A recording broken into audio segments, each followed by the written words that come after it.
with serious illness.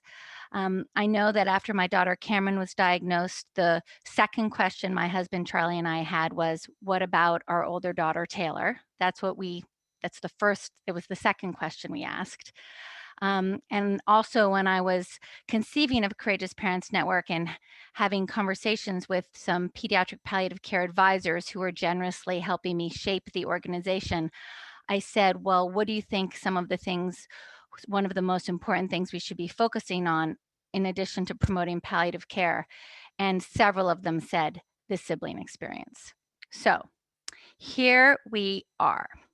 I recommend, as I put in the note, that you switch your speaker view to your view to speaker view so that you see the 4 panelists rather than having them be buried amongst all the others.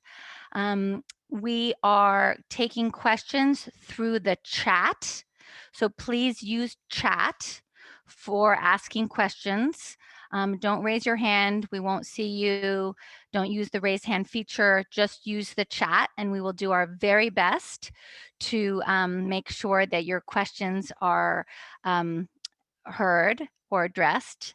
And I think that's it. Now, without further ado, I will introduce our 4 panelists. They are all bereaved siblings. We felt that we would make them all be of the bereaved because they are in a position to reflect on their experience. They have benefited from some time to reflect, which we think is important in talking about this experience. They are all very mature and have told us that they are willing to answer and talk about anything. So do not hold back. With us, we have, are we going to show the video first, or am I going to introduce these guys? I think I'm introducing them, right? Yeah. All right. So with us, we have Lexi. She is the big sister of Barry, and she was 19 years old when Barry died at age 16. She's going to tell us a little bit about that. Dylan, who is the younger brother of Jesse. Dylan was 5 when his sister Jessie died from Sanfilippo syndrome. Gray is the little sister of Blair. Blair was 13. Gray was 13 when Blair passed away. And Kyla, who is the big sister of William. And Kyla was 12 when her brother William passed away from GM1. All right, so I will now pass it over to, we're gonna watch a video and then, Actually, I thought maybe we could have each of the siblings just share something special about their brother or sister. Sorry about that. So why don't we start with you, Lex? Hi, everyone. I'm Lexi Levine, and this is my younger brother, Barry. This was on the day of Barry's Make-A-Wish, and for his Make-A-Wish, we chose one of his favorite activities, which was country music. And Lee Bryce, the singer, came and sang to him. And it was my favorite day because it was one day that completely 100% focused on Barry for 100% a positive reason. And it was a beautiful day. We have these beautiful videos of the memories. And just to top them all off, at the very end of the video, Barry reaches out and grabs my hand. And it's just one of the memories that I'll cherish forever.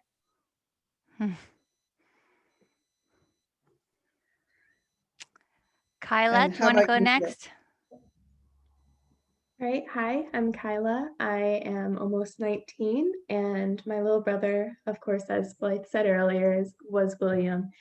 And I think one of my most cherished memories with William was shortly before he was diagnosed. So he must have been just a toddler at that point. It was when we had a basket full of confetti in our living room for a birthday celebration, and we just tossed it around.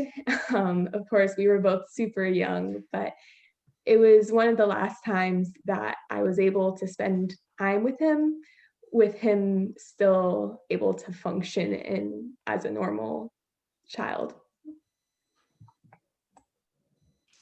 Thank you, Kyla. Dylan? Hi, I am Dylan Offman.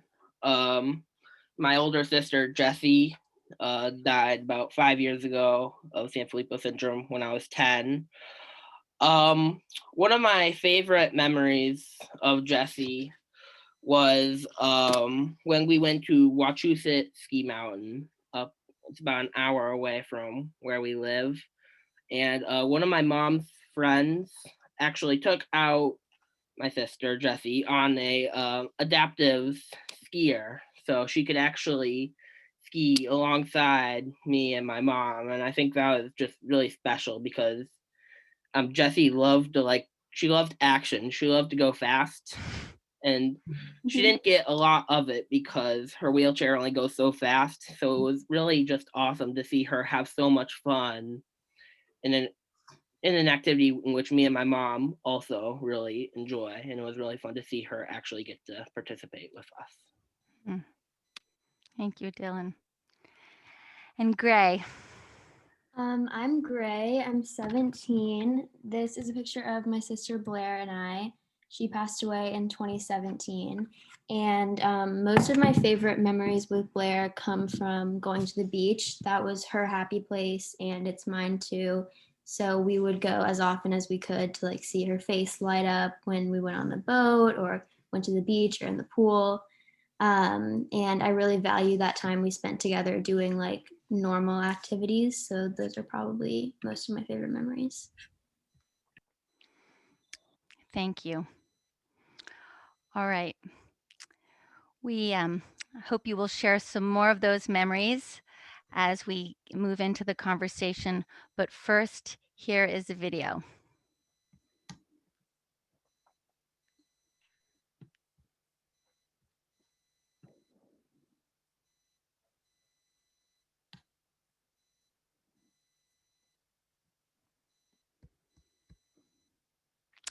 Carrie, we can't hear. It just kind of became the norm for me. I do get frustrated that there are strangers coming in and out of my house all the time, and I do feel like I don't have that much privacy. Sometimes you get frustrated with them. They're supposed to be doing something, like, say, for Rachel, walking and talking, and sometimes she just cries for people just touching her. I've always been hesitant about inviting someone over because I know that we can't be loud and rambunctious because it might set off a seizure for Rachel. It was hard for me to worry about bringing germs into the house all the time. This may sound mean, but it makes me feel jealous that I have to have a sister like Rachel.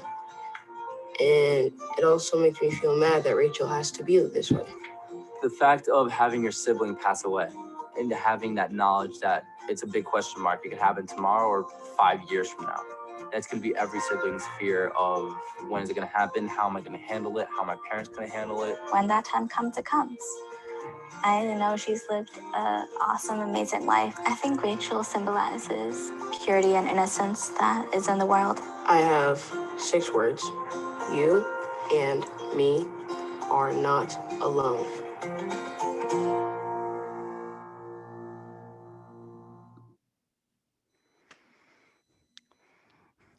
I really loved that ending because that Alex just gave completely unsolicited, because that is at the core of so much of what Courageous Parents Network is helping people see that they are not alone. So now I'm going to hand it over to you, Jennifer. So, well, let's talk about that for a minute. Did you feel alone when your brother or sister were living, and how do you feel now, or what do you think when you hear those words, "You are not alone"? Lex? Oh, Kyla, great, thank you. I'm so sorry. So I was about 12 when William passed away, and I remember that all throughout my childhood, I had a lot of trouble with the fact that I couldn't go and do things that other siblings could. I my friends didn't really understand it. I couldn't have friends over. I couldn't go out places. And I truly did feel alone. And that's something that I've kept with me in a sense. And I am still trying to break down, even all these years later. So I found the experience quite difficult for obvious reasons. And I'm sure that other siblings um, feel similarly. If you would like to put your input in. Sorry. Yeah, definitely. I definitely can think back to multiple instances in my childhood when I felt alone. Like, I felt like a lot of the times it was hard for me to talk about my brother Barry to my friends who had healthy siblings because it almost made them uncomfortable. Like, they just knew so little about what I was going through. Nothing they could say would make my life any easier, and they really couldn't offer any sort of mature insight to it. So they just didn't really say anything. So then that just made me a little bit uncomfortable when I would bring him up to my peers. So I noticed in myself, like, I just didn't talk about my brother to my friends as much, but I would talk about him to anybody who would listen. I really wanted to give Barry the normal childhood experience. I was always determined to do that. I would drag him anywhere my mother would let me, whether it was willingly or otherwise. So that was something I really struggled with because I felt as though my community didn't necessarily accept him as much as I did. And I felt like because of that, when I was going through something really hard, like when he was in the hospital, or I remember in high school, I failed my freshman year history midterm because he had had a seizure at 4 a.m. and the ambulance came the whole 9 yards. So I didn't get any sleep. And I didn't tell anybody until I happened to mention it like a month later to my history teacher. And she was outraged that I hadn't mentioned that because, of course, I could have retaken the test and it just hadn't crossed my mind as a possibility as someone who was trying to fit in with the rest of the normal people. Yeah, I definitely relate to how you can feel alone, like in your day-to-day life, like going to school. I agree that I would not mention my sister and like the struggles to my friends because obviously they couldn't relate. But I also was really lucky to have met a lot of families of kids with Sanfilippo after Blair was diagnosed when I was younger. It was especially good. We lived in Orlando, so a lot of Make-A-Wish trips would be to Disney World, and we would get to meet a lot of other families, and I would get to meet other siblings. And there was always this like instant connection with other siblings. And so that helped me to not feel alone, even if it was just once a year. I can definitely relate as well to feeling alone. Like all of the other people said, like don't I didn't really talk about it much with my friends because simply like they wouldn't be able to understand. Like they didn't have a sibling like me. They maybe had more normal siblings, but they didn't have a sibling like Jesse. So I felt like I was isolated a lot of the time when I was younger. I did get to meet some other people who were in the same boat as me, and that was really awesome because I mean, I think it's just a lot better when you know that you're not alone, that there are other people out there that are going through the same thing as you. And I'm curious to know from any of you, is there something that your mom or dad or did or didn't do that could have helped or did help, or maybe it was a trusted teacher or a favored friend, be there a peer friend or an adult friend? Was there any circumstance that came out like that you could pass along that might help, other siblings or help other parents see how to talk to their children? Definitely. I remember one of my like earliest memories is at my sister Brooke's third grade reading picnic. And it was probably one of the first like family outings, all of us kids together, because you were allowed to bring your siblings. And both Barry and I showed up in support of Brooke. And for the first time, I witnessed someone pointing out Barry's disability in a negative way. I like witnessed other children pointing fun at him just because they had never seen a child like him before. And I remember going home and being so upset to my mom, just like not understanding why anybody would ever say anything so mean about my brother. And she explained to me that we had to give that little boy a little bit of room because he did not get the same experience I did. He was not as lucky as I was because I learned how to accept everybody, no matter what you look like, no matter what your ability was, from pretty much before I could talk. So that was a skill I was always going to have for my life, and I wouldn't have to practice it. It was just so natural. And that little boy, he was going to have to learn and then, take the energy to use that skill. So for me, that's kind of how I always tried to frame my reference when I would kind of like notice someone in my community not really accepting Barry or understanding what I was going through fully. Yeah, I think I can definitely relate to that. I was very fortunate that like my school, like me and Jesse went to the same school for 2 years. And the community was just very, very welcoming. And it was just, I am very, still to this day, very grateful for that. But there would still be instances where other kids would like point it out in a negative way, similar to what Lexi said. And it's just like, I think my dad would tell me, like, I mean, like, they don't understand. They don't have, they're like kind of like, it's out of their reach. Like, they don't know what it is like to be accepting. And so they don't know what it's like to be around like a kid who has Sanfilippo or another illness. I feel like those instances were few and far between, and I'm very grateful for that. But it is still a reality if you are going to cross sometimes. So I'm curious too to know, do you still feel that way as a bereaved sibling? Yeah. Yeah, I still feel that way. I mean, obviously I've become more mature since then and I can look back at it in like a reflecting lens. But yeah, I still feel a similar way. In some ways, I actually feel it more now that I'm bereaved because, like when I say that I've lost my little brother, I get like shocked expressions like, oh my gosh, you're so young. What do you mean? Especially when it first happened to, I was even younger.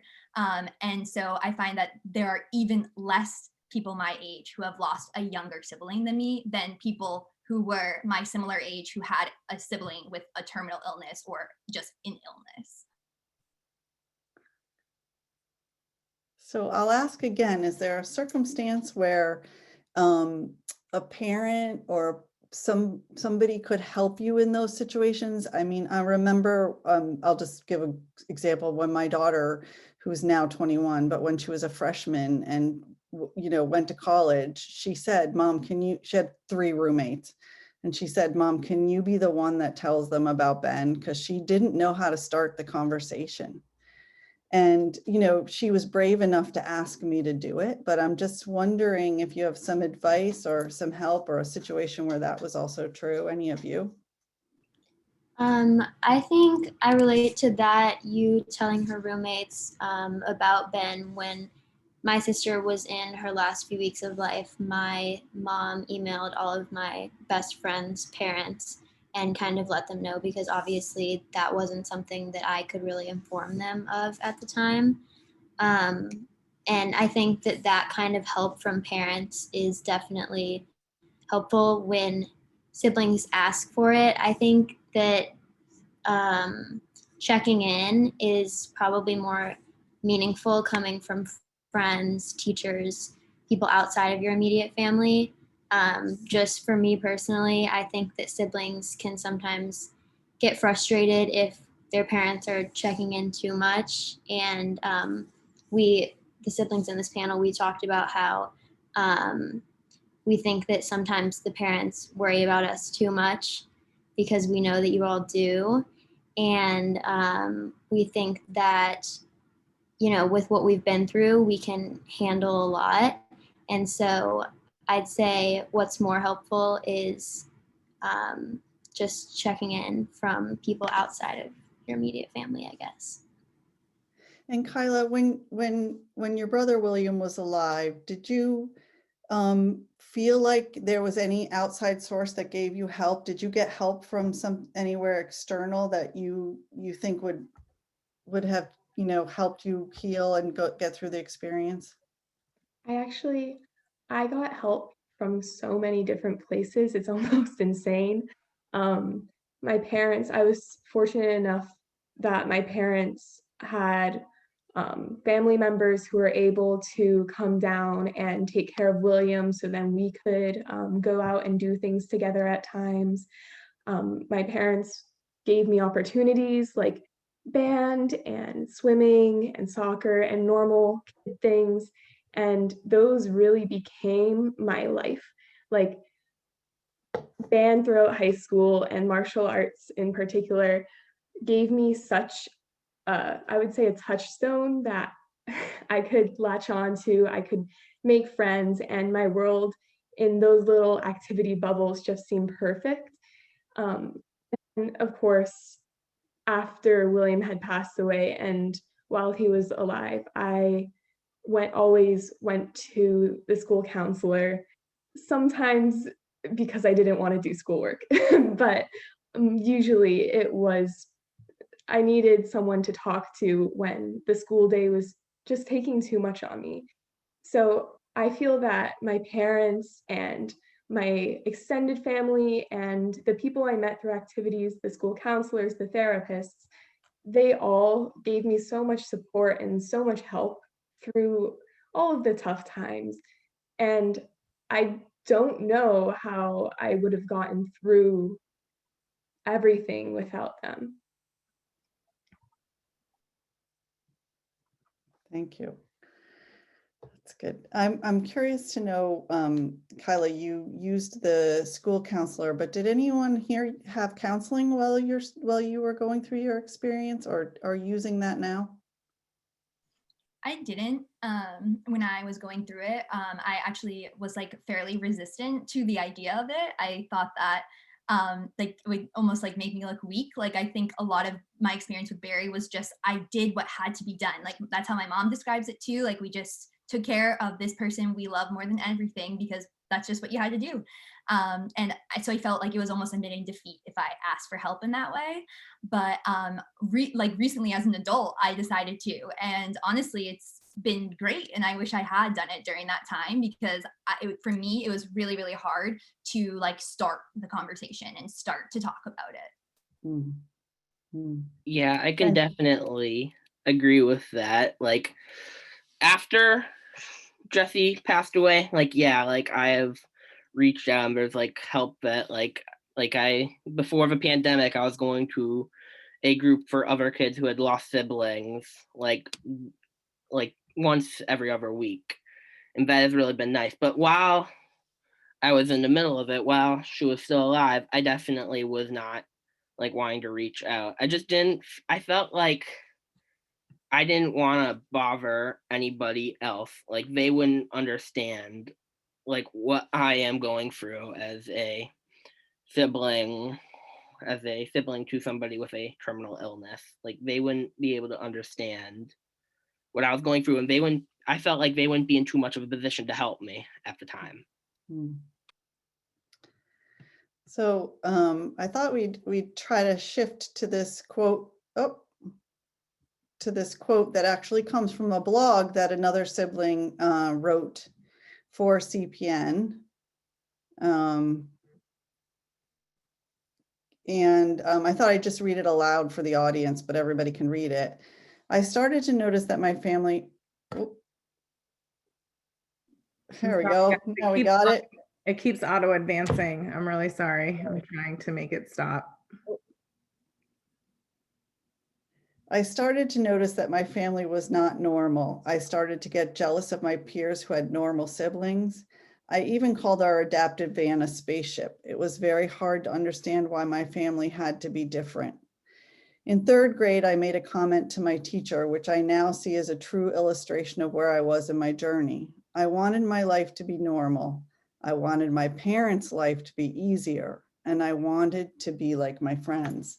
And we've sort of all touched on, you've all touched on this a little bit, but I'm curious to, like, maybe Gray, what part of that quote resonates with you? I definitely relate to that quote, like I'm sure all these siblings do. I would note that I think pretty early on, I kind of accepted the idea of my family not being normal. And I think that that's really important to do because I'd say that like idea or that lack of normalcy, it doesn't go away after your sibling passes away, even though like from an outside perspective, maybe you seem like a more normal family now that you're not like wheeling around a wheelchair or caring for someone like that.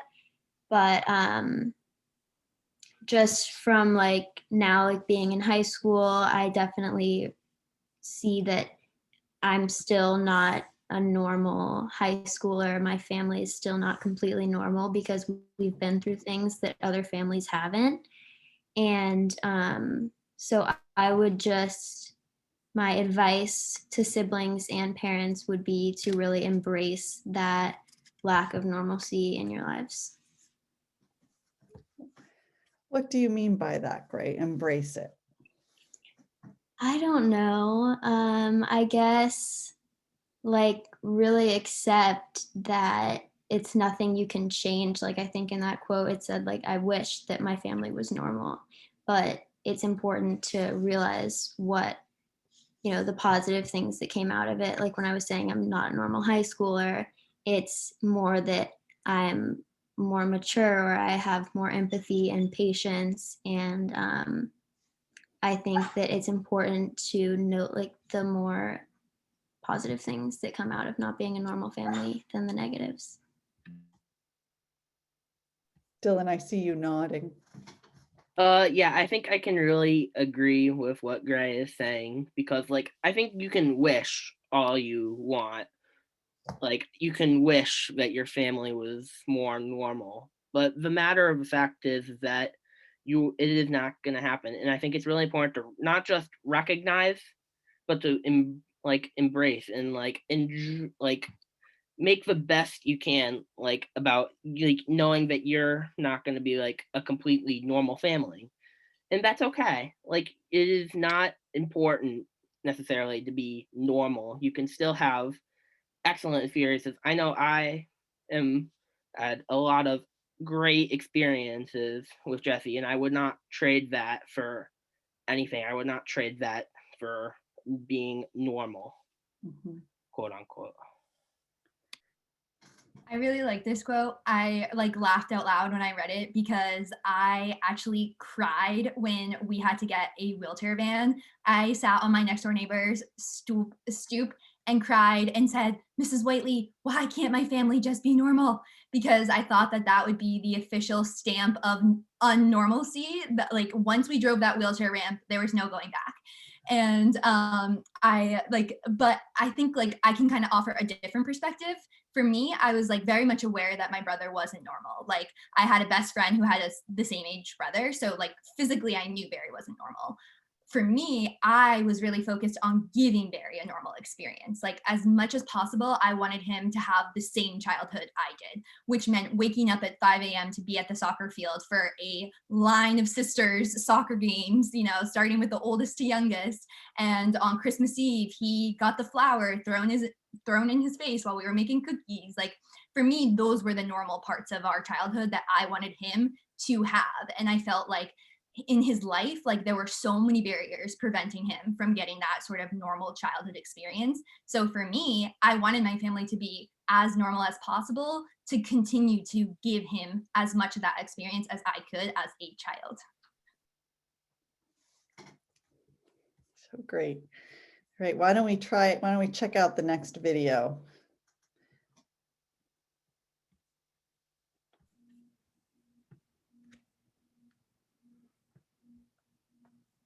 You can't be entirely thoughtful about it, and you can't predict how either of your children are going to be, but we did try to involve them in decisions. We didn't let the decision be them about Ben and things that we had to face with him, but we did try to make them feel like they were part of, let them understand and know that we understood that it was going to impact them. So we asked them to participate, but we never put the burden of deciding upon them. didn't think that was fair or necessarily something that we wanted to have to force them to do. So when we had to decide if we were going to give Ben spinal surgery, which at the time of his disorder was going to be a pretty major medical intervention for him and one that could end his life, that's a big issue to grapple with. And we did involve them in the conversation around that and what did it mean. And they were older, so they were, you know, all in their teens, so they could sort of comprehend it. But we tried to involve them in issues that changed our family structure and have a conversation around them so that they could feel, I think, empowered by it too and feel like they had a voice, because this isn't happening to them, it's happening with them. So clearly that was me, and I'm going to be curious to hear what all of you have to say, because, you know, that was a while back for me too, and involving Noah and Isabel in some of the things that went on with Benjamin was always a struggle. So I want to hear, did you feel, how do you feel like about being involved in decisions, and did you feel like you had a voice in the experience that was happening with you? Because I really feel that that's true. It's not happening to you, it's happening with you. And if you can think of an example of a time when you didn't feel like you had a voice, or you really felt like you had one, that would be a great thing to share. I definitely feel like that my parents, like right when I could start to comprehend, like my parents were very honest and open with me. Like they didn't hide me from anything. So like from like a very young age, I'm very grateful for this. It's like I understood that my sister is not going to live forever. Like there's going to be a time when things are going to go downhill and she is going to pass away. And I am very grateful for that. That being said, I still feel like it was kind of like going like, I feel like the amount of involvement I had, like I feel like I had much more involvement when I was like 10 or 9. I was practically like a driving factor or what it was. Like they wouldn't like take my word, like I wouldn't get to make the final decision, but like I would be able to have a serious amount of input. I feel like I had more input as I got older. So like more input at age 8 than at age 4. Yeah. Yeah. For me personally, my parents were also very honest, and I think that was very beneficial because I never wondered, why is this happening to William? They always explained, oh, this is because of his genetics. And I never felt that it was, well, I did feel that the world was unfair sometimes, but I knew that it was something that was completely out of our control. And it was just a random thing that happened with our family. And while they were honest with me, I do admit that I didn't have much decision. I didn't play a role in the decision making with my family very often. That was partially because I was so young, and I understand that. But there were times where I did feel like I didn't have a voice in the familial structure. I would say I definitely had a voice throughout pretty much all of Barry's life, a very loud one at that. I have 2 older sisters who also are very loud and just like me as well. So like I used to lead the pack of sisters that would kind of go in for the attack when Barry was inpatient or something like that, a crisis was happening. So I can remember this one instance where Barry had been inpatient for quite a while, like a few weeks, and I just felt like the doctors were waiting for him to have another seizure so they could use that as data to go forward. And I felt like that was a big risk. So at 15 years old, I led my sister pack to the poor resident who did not know what she was going to deal with when she saw us coming towards her. And the 3 of us just started firing questions at her, and she just started to cry. And my mom, of course, started to apologize and, yell at us. And then she was like, oh no, I'm crying because I have 3 daughters and I hope that they would do the same for each other. And for that, just like really showed in my mind that I was doing the right thing. So when it came time for the bigger decisions, I was ready. I really wanted Barry to be here forever. I knew that that was a pipe dream, but I really wanted to get him to as many milestones in both of our lives as I could. And so when he started to decline, right as I started to finish high school, I started to feel this intense pressure of like that wasn't going to happen. So I can remember the first time we met with the PAC team, and they were presenting me with decisions. I was able to give my feedback, what I wanted to say. So I thought going forward that okay, they knew I was not okay with a DNR order, for example. And so that meant that there would not be a DNR until we spoke about it again and I changed my mind. And then I can remember once things really declined and we had a family meeting and everything happened so fast. It was like Barry was going to a pediatric nursing home and Lexi who.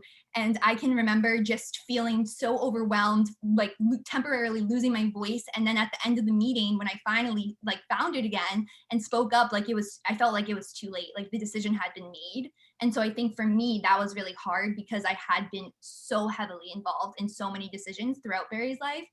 And at that time, my mom had decided that I just couldn't make that hard decision that had to be made. And she made it for me and for us. And I am really grateful for that and grateful for her knowing my capacity of decision making.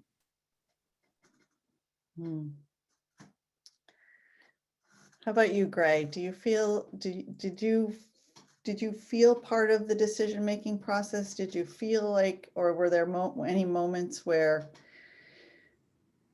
you felt outside of that or too inside of it maybe? I'd say I was involved in the decision making as much as I could be. Blair passed away when I was 13, so I wasn't like as old as like Lexi was, for example, when all those decisions were being made. I can definitely relate to when you spoke in that video about deciding on that surgery for Ben. Near the end of Blair's life, we were deciding whether she should go in for a surgery to get like her gallbladder out and a feeding tube. And my parents kind of sat me down and explained to me, well, this could either extend her life by months or years and like improve it, or it could shorten it. Like it could go either way. We don't really know. And I think, I don't remember exactly, but I think that they kind of said, this is what we want to do. You know, are you okay with it?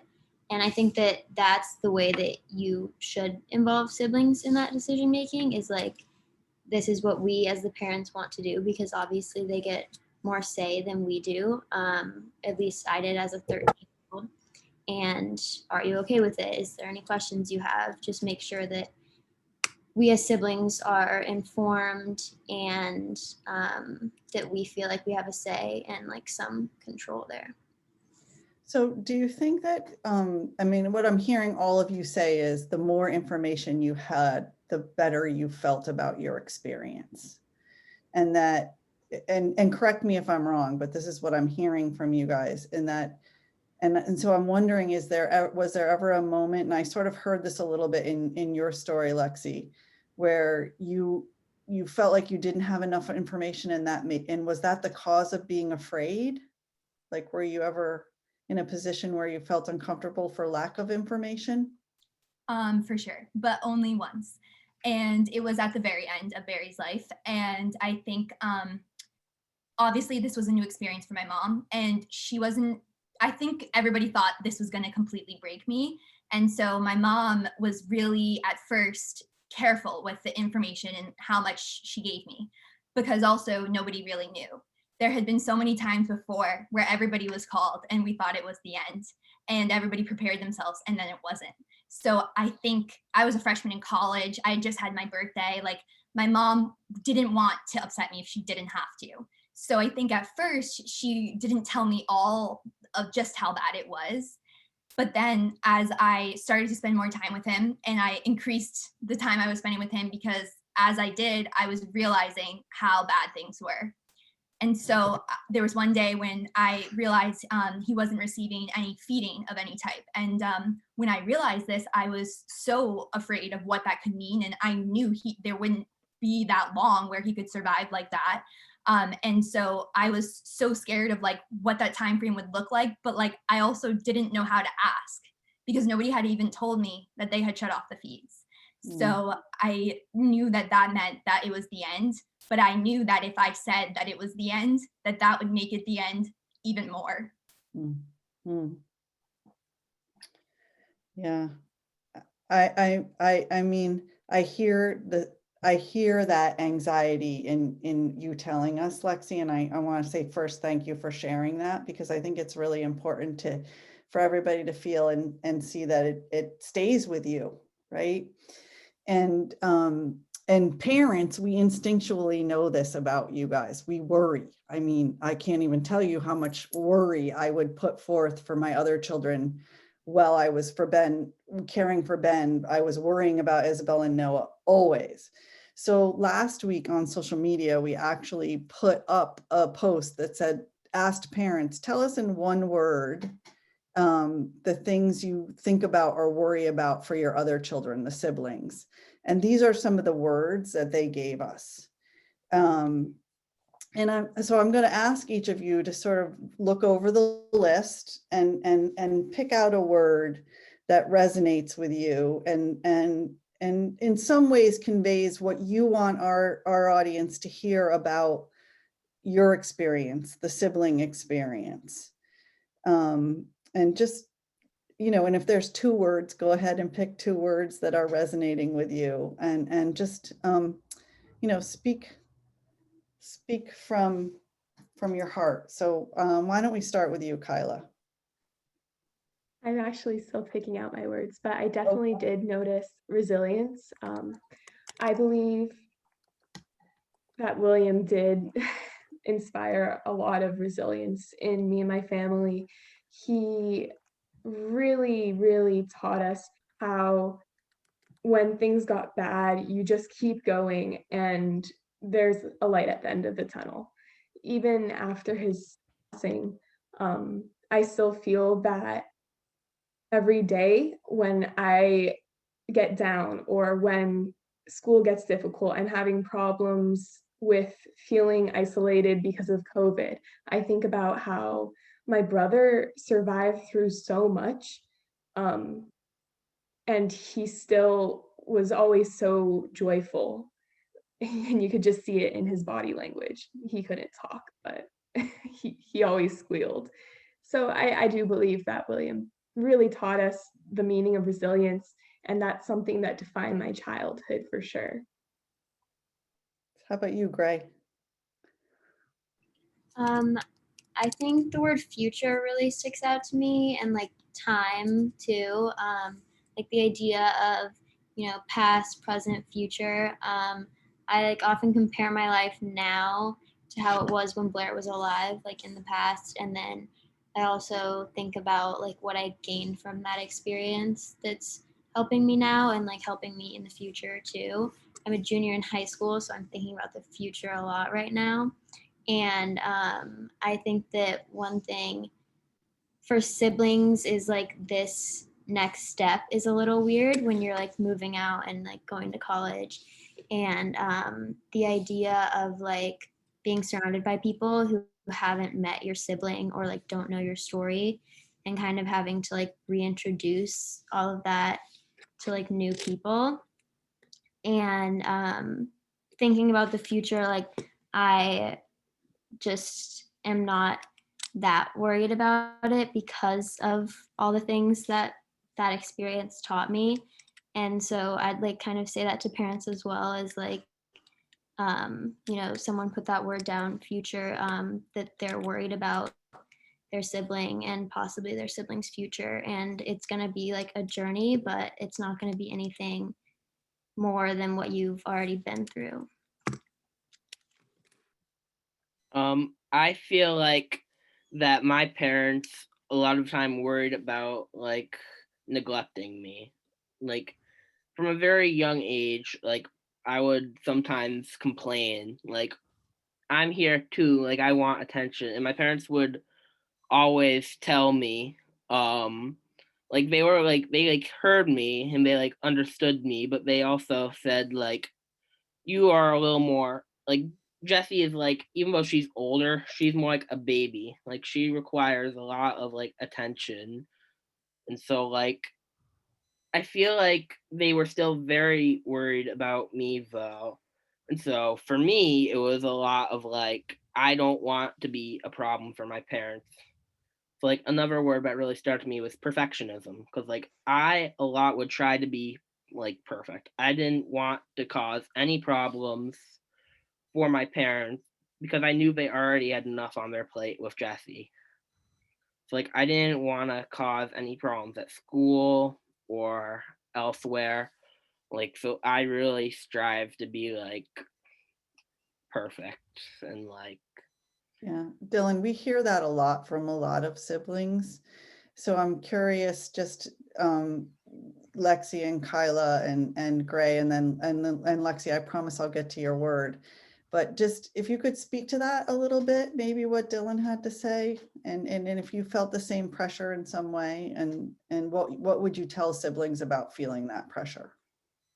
Definitely, honestly, perfectionism was going to be my word. So I definitely can speak to that too. I agree with like all of Dylan was saying. Like that was definitely part of perfectionism for me, like during that time. And I would say like another part of it was like kind of like our household had to be like perfectionism. Like there was just so many timing things with Barry's care, the timing of his medications, the timing to get ready for school because he had to be out and early, so much earlier than the rest of us to get to his faraway school on time, those kinds of things. So it was just, it felt like we were on a constant, very, very fast speed carousel. And like if anybody got out of line for a quick sec, it would keep spinning. So only utter chaos would ensue. So I think like perfectionism was basically instilled since I was born. So I think that that has definitely carried through in my life still. But honestly, I'm not complaining. It has made me a very self-sufficient young adult and very organized beyond my peers. So that is one example as to how to take the positive out of this experience as well. Yeah. I agree with that. And like, I'd say that when I was a kid, maybe I was trying to be perfect for my parents and like to add less pressure to them. But I think now I still try to be perfect, but it's not really for that reason. I think, like Lexi said, it's just kind of like instilled in me now. So I agree that that's definitely something positive that's come out of this experience. And then, sorry, for me personally, I actually didn't feel the need to be perfect as a kid. I more felt that since my parents were so occupied, I just kind of had to not exist. So it didn't really feel that I always had to do the best in everything. But it felt that I just had to stay away as much as possible, stay in my room, be quiet, don't bother them because I knew how much stress they were under. And I guess that could be trying to be perfect, but I don't really see it that way. I see it more as just shutting down. Oh, I'm trying to stay out of the way. I remember feeling like that at times too. I am, oh, sorry about that. One of the questions we have in chat is how you guys, if you guys had friends who let you down during this time in ways where they either weren't curious. We've talked a little bit about isolation, but differently if they weren't interested, or especially after your brother or sister died, if they just didn't use your sibling's name or acknowledge it, and how you guys handled that. For me, I have the same like core group of friends that I have had since like for like 10 years. So when Blair was diagnosed and I was like 4, I don't really remember my parents like sitting me down and telling me. And I think that a lot of my friends would say the same thing. Like they don't remember finding out. It's just like always been that way.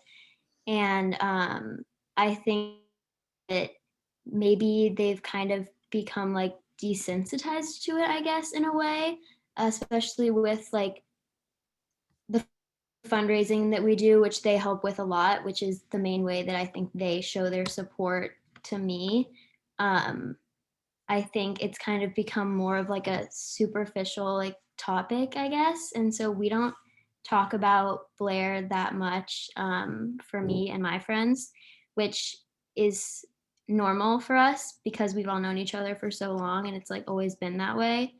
But if I could change it and kind of have them checking in more and understanding more, I definitely would. But I think that that's just something that's hard for other people to understand. And I think a lot of times when people don't know how to support someone who's lost someone who is going through something like that, they maybe just don't do anything at all. But I would say even if they like did something that they think is wrong, any way of like showing support is always really meaningful. Totally agree with you on that. I think it's really hard for people to know how to approach hard topics.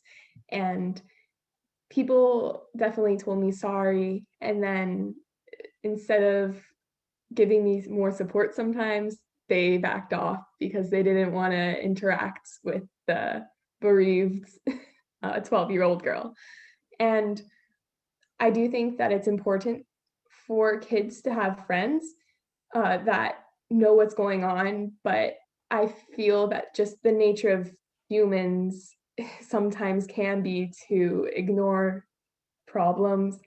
And I don't really know what the solution is to that, but that's just my 2 cents. Yeah. Was there any definitely off of one that. thing that was, oh, sorry, Lex. I just am curious to say, was there any one thing that was really helpful to any of you right after, or even now? Is there any one thing that's been particularly stands out as helpful? Well, I guess I'm just reading your mind because that's kind of like where my answer was going. Like, kind of off of what Kyla was saying, like, it's kind of nice to have like different groups of friends, like one group of friend that like knows your situation really well. And like, they're the ones who, like, in a quick panic situation, you could pick up the phone and start explaining about the crisis you're in. And they will know what you're talking about because they have enough frame of reference from your previous stories that they can understand what it means that Barry's oxygen went down to 40 with today's seizure. Like, then I didn't have to explain beyond that. And that is just like having someone in your life like that is like so therapeutic, because when you have to do the extra explaining, it honestly gets really like exhausting and just makes, I don't know, at least me personally, it makes me want to talk about it less. And so when Barry passed away, I was a freshman in college. And so I had gone to a very, very small high school. And I used to think that I just hoped I didn't lose Barry when I was still in school, in public school, because I would think about how bad that would be. Like, I would hate like walking down the hall where everybody knew me and that would be all they would think about me, or at least that's how I thought it would be. And at college, it was really nice to have my group of friends who I really gotten close with and stuff. I could talk about it if I wanted to, and did check on me the amount I wanted. But also I could go to chem class and blend in the back and nobody would be like, oh, there's that girl whose little brother died over spring break. And like, that was so healing for me. Like, not feeling like I was always the girl with the dead brother was really, really healing for me and allowed me to talk about Barry in a way that like kept his memory so alive to me. And I really am grateful for that.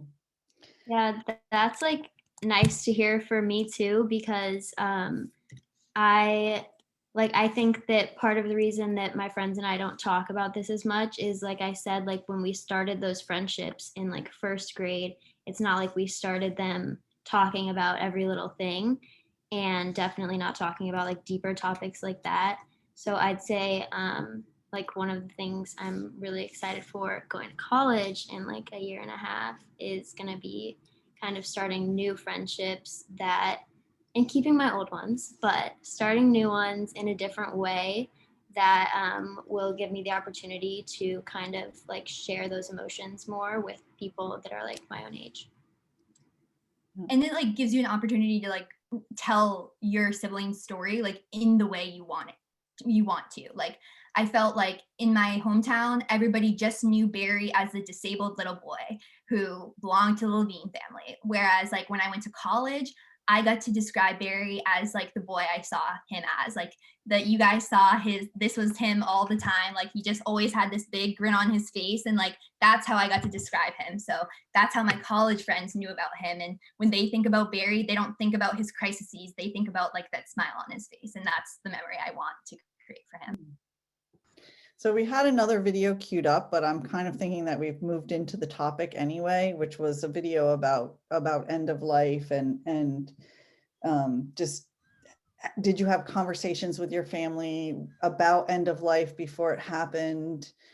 So I think, and we're running out of time and I want to make sure we're getting questions in the chat. So I think I'm just going to pose that question, like, did you and your family have conversations about it along the path of your journey? And like, what's your memory of that experience? And then any kind of advice you would give around that. So I don't know, Kyla, why don't you sort of start? And can I, and also one of the questions, and this may be part of your answer, if any of you received grief counseling or had child life specialists working with you as part of that, just please note that, because we've had some questions about that. Okay, well, my family was always very open with me. They always told me that William will die someday because there is no cure for this disease, and the only thing that we can do for him is make his life as happy and as comfortable as possible for him. And I think that them being upfront about it made it something that I didn't fear as much, because while I loved my brother, he was very, very much immobile in his hospital bed. My favorite memories, well, some of my favorite memories of him are him squealing throughout the day, but he also didn't have the opportunity to do much as a little boy. And by knowing that one day he will pass away, my parents were able to also share with me, like, for him, it will be like a release because he was in pain. And I don't know if I can recommend that to other parents, to tell their children that he won't be in pain anymore. But that did help me. And about the counseling bit, I did get some counseling through a private therapist. I didn't actually gel very much with her, so it wasn't too helpful. And then the school counselors, it was just very helpful for me to go to them in particular. They might not have exactly understood every aspect of William's life and my struggles with it, but they were always very supportive of me in that way. And I was able to frame things in the way that I wanted to frame them. I think Lexi was saying that with the college friends. I kind of did that with the school counselors. So. Yeah, about like the conversation at the end of your child's life. My parents sat me down a few weeks before Blair passed away, and we all kind of knew it was coming. But they did mention it will be, Blair won't be in pain anymore. And I think that helped me as well. It was just like a different way to think of it. And they told me that a few weeks before she passed away. And then at that point, I think it's important to like encourage the whole family to really spend every second of every day with your sibling or your child if you can. And I have really vivid memories of I'm in my room.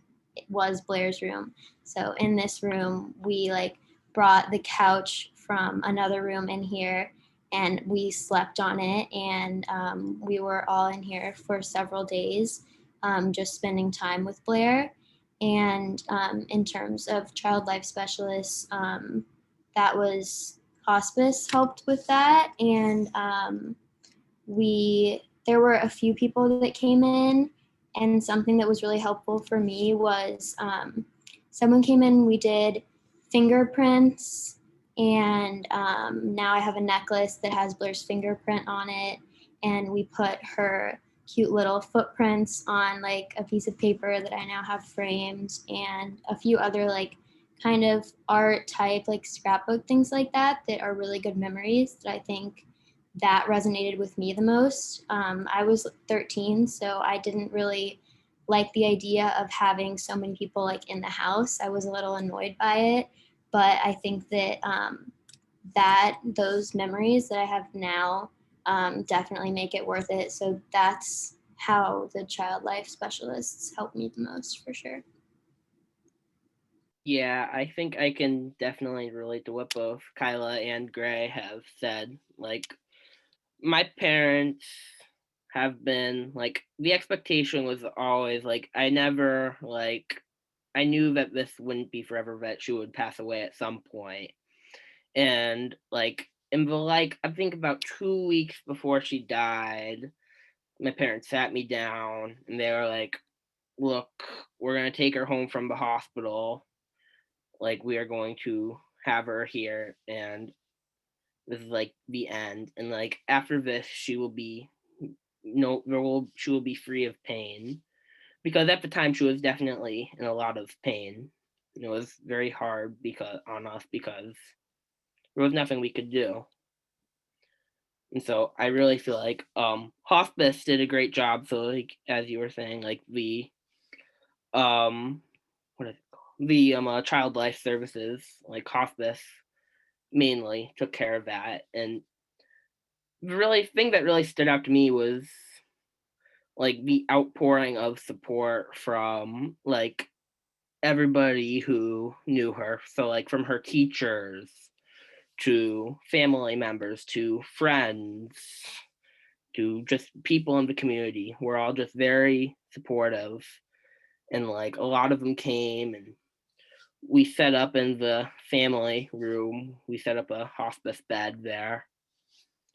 And it was really awesome to see how many people came, and like how many people truly cared about my sister. And it was really touching about how many people cared.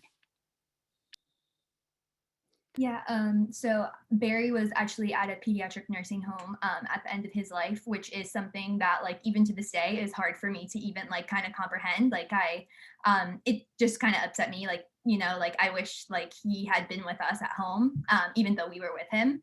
So I didn't really have like a child life like there. I think they knew pretty much to stay away from Lexi at that point. I was 19 also, so you know, wasn't really a child anymore. When Barry was about 14, it's kind of like when his decline started, but like very slowly.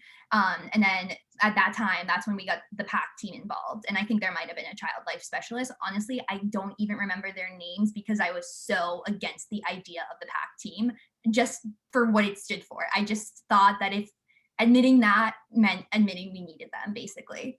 So I was very resistant to that. And I think that Kyla brought up a good point when she said that she doesn't know if parents should tell their kids that they're well siblings, that you know, the end of life is a release of pain. And I would almost say I think you should tell your kids that, because even though me and my family had spoken about Barry not being here forever multiple times, and I understood, like logically, I understood all of those facts, what they meant, but I never thought about it that way. And I think it was because of just how much I love Barry. I didn't see pain. And like Kyla was saying, he was always squealing with joy. It literally took nothing to make him happy. He literally just loved to be alive.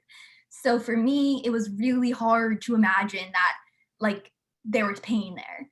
And then when we got to the actual end, and I, like they were saying, I decided I was spending every second I could with him. So my sister was also in college in Worcester, Mass with me. So every day when we got out of class, we would drive the hour and a half and go spend hours there with Barry until the nurses kicked us out. And in those last days, like no one had to say anything. It was just so therapeutic for us to all to be together. And then, you know, like once it got a little bit further, I started to notice that the off-duty nurses were coming in to say goodbye to Barry. And for me, that's when I really knew like this was the end. So I at that point, I could see the pain in Barry. And that was just something I was not prepared for. I didn't know it was coming, and I was not prepared to watch my brother suffer. And so for me, I couldn't watch that any longer than I had. So at the end of Barry's life, he was on very few supports. And so he was still in a pretty good amount of pain at that point. So I had been thinking for the last day or so, like, how can we help him? And so, after another 24 hours of just watching that, like, I just decided I couldn't watch it any longer. And I knew my mom couldn't either. And at that point, we were the only two still, like, spending pretty much around the clock there. And so I asked at 19 years old, I said to the doctor, how can we speed this up? And when I first thought about Barry's death, I actually had like completely blocked that memory out. I did not remember it until years later when my dog had cancer and she was passing away. And my mom was trying to remind me about how brave I was with my brother's passing and that I needed to use that here. And for a second, I almost accused her of lying because that sounded so unlike me. And I think that just like sums up the whole experience so well, because like 19 years of my life I spent trying to keep Barry here no matter what, not even understanding that that could mean that I was causing him pain in a way. And then when it really counted in that moment, like my brain shut down and just did what it was supposed to and gave him that peace that he really needed in that time.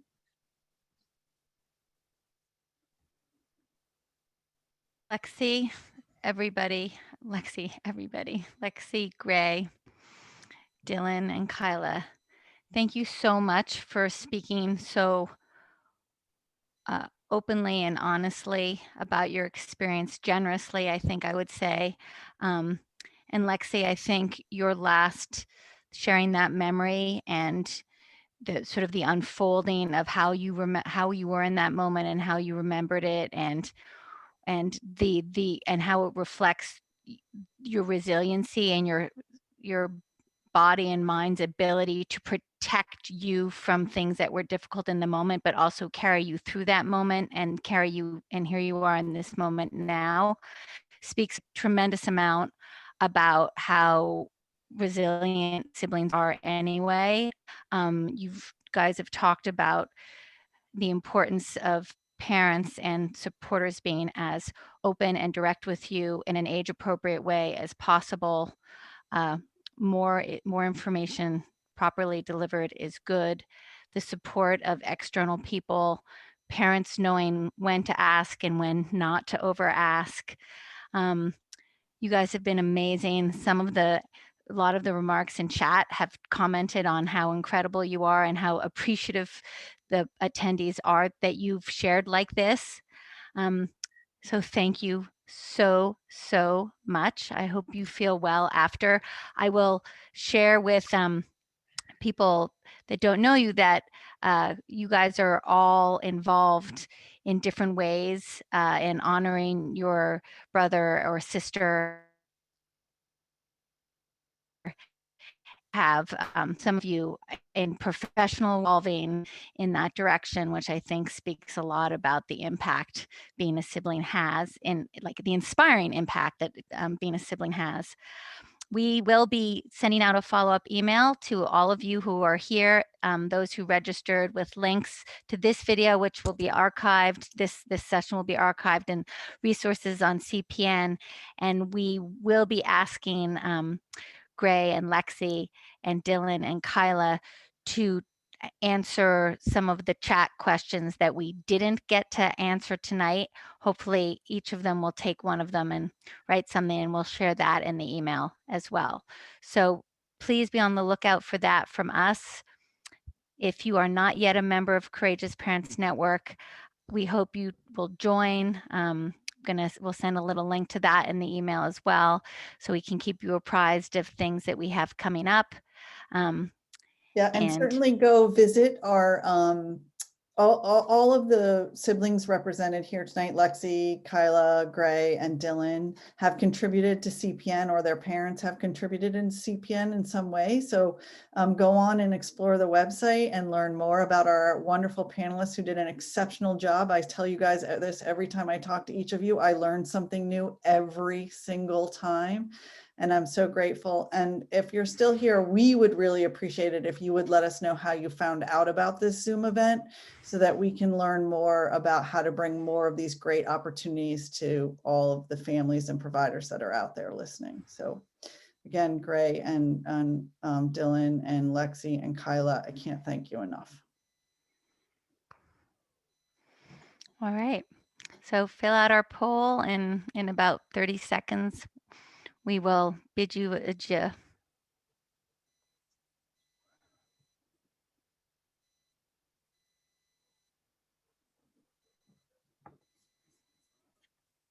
All right.